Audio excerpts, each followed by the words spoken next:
ఉంటుందంటే కొన్నిసార్లు ఉపశమనం కూడా ట్రీట్మెంట్ ఇస్తుంటారు. ఆయాస పడిపోతుంటారు, రాత్రి నిద్రపోలేరు, నడవాలంటే ఆయాస పడుతుంటారు. కొంతమంది లావుగా కూడా ఉండక్కర్లేదు. ఫర్ ఎగ్జాంపుల్ ఈ పేషెంట్ ఉన్నారు, మీరు ఆయాస పడుతూ ఉన్నారు కదా, మీ ప్రాబ్లం ఏంటి?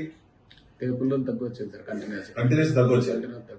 ఓకే, ఉండేది కాదు, స్వెట్ వచ్చేది మొత్తం, చెమటలు కూడా పట్టేసాయి. చేత నొప్పి ఉండేదా? నొప్పి జస్ట్ ఇక్కడ నుంచి దగ్గు ఊపిరి పీల్చుకోలేదు. సో ఏమైనా తినగలిగే వాళ్ళ? ఏం తింటే ప్రాబ్లం వచ్చేది మీకు? ఏది తిన్నా వచ్చేది సార్, అంతే. ఇదేనేం లేదు, ఏదైనా అసలు తినేవాడిని కూడా తక్కువే. తినేదాన్ని కూడా తక్కువే. నైట్ టైం ఏం తినేవాడిని కాదు. సో ఈ ప్రాబ్లం 3 సంవత్సరాలుగా తిరుగుతూ ఉన్నావు కదా నువ్వు, దానికి సొల్యూషన్ వచ్చిందా? ఇప్పుడు రిలీఫ్ ఉంది సార్. ఇంతవరకు అంత ముందు ఎవరైనా చెప్పారా ఈ ప్రాబ్లం నీకు ఉందని? చెప్పారు. ఎవరు చెప్పలేదు. ఎండోస్కోపీ చేయించుకున్నావా? ఎండోస్కోపీ అన్ని టెస్టులు చేయించింది సార్. ఎండోస్కోపీ కూడా నార్మల్ ఇచ్చారా? ఏ ఏజ్ లో అయితే పేర్లొద్దు. సో ఎండోస్కోపీ నార్మల్ ఇచ్చారా? ఇచ్చారు. చాలా చోట చేయించిన ఎండోస్కోపీ, చాలా చోట చేయించిన. చాలా సార్లు 3 months ఒకసారి 3 months ఒకసారి చేశారు. ఇప్పుడు ఎండోస్కోపీ చేసిన తర్వాత చాలా పెద్ద major portion of stomach chest లోకి వెళ్ళిపోయిందని తెలిసింది ఆ రోజు టెస్ట్ లో. తర్వాత దాన్ని మనం సరి చేసాం. చాలా పెద్దది ఉంది కదా ఇది. సో చేసిన తర్వాత నీకు ఇప్పుడు ఎలా చేసే నీకు 1 month సార్. ఈ రోజు 1 month. ఇప్పుడు బాగుందా? పర్లేదు, బెటర్ సార్, చాలా బెటర్. ఇంత ముందుతో కంపేర్ చేస్తే బెటర్. ఇప్పుడు దగ్గర రావట్లా, ఆయాసం రావట్లా? ఓకే, నిద్రపోతున్నాం. సో చెప్పదలసింది ఏంటంటే, ప్రతి పేషెంట్ ఈ మధ్యకాలంలో వచ్చిన ChatGPTకి ఇస్తున్నారు. దగ్గు వస్తే ఏంటి అంటే టీవీ అని చెప్తుంది, depending on where you live.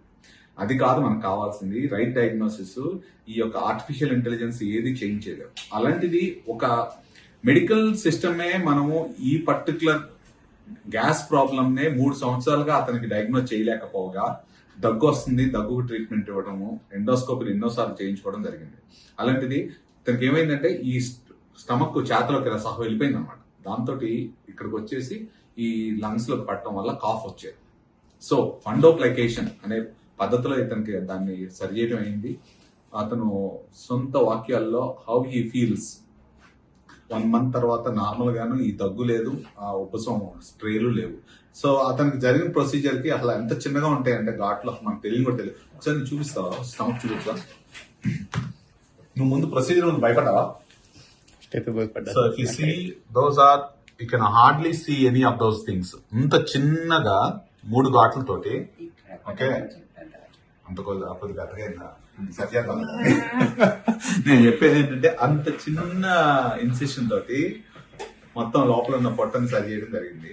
So దగ్గు, ఉపశము, గ్యాస్, ఛాతి నొప్పి, హార్ట్ అటాక్స్ ఇలాంటివి ఏమైనా అనిపిస్తే, so right diagnosis important, right equipment is important. మన దగ్గర పిహెచ్ ఇంపిడెన్స్, మ్యానోమెట్రీ అవన్నీ చేయడం వల్ల అన్ని కలపడం కూడా ఇంపార్టెంట్. మనం చిన్నప్పుడు ముగ్గులు గీసుకునేవాళ్ళం. ఒకళ్ళేంటి చొక్కలు పెట్టుకుంటే వెళ్తూ ఉంటారు, నాలాంటి వాళ్ళు గీస్తే ఎటుపడితే గీతలు గీసేస్తే ఇంకో రకంగా తయారవుద్ది.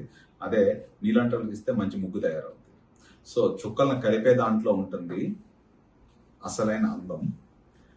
మనకి ఇష్టం వచ్చినట్టు కలిపితే రాదు. అలాగే ఒక టెస్ట్ నుంచి ఇంకో టెస్ట్ కలుపుకుంటేనే డయాగ్నోసిస్ వస్తుంది. Thank you very much.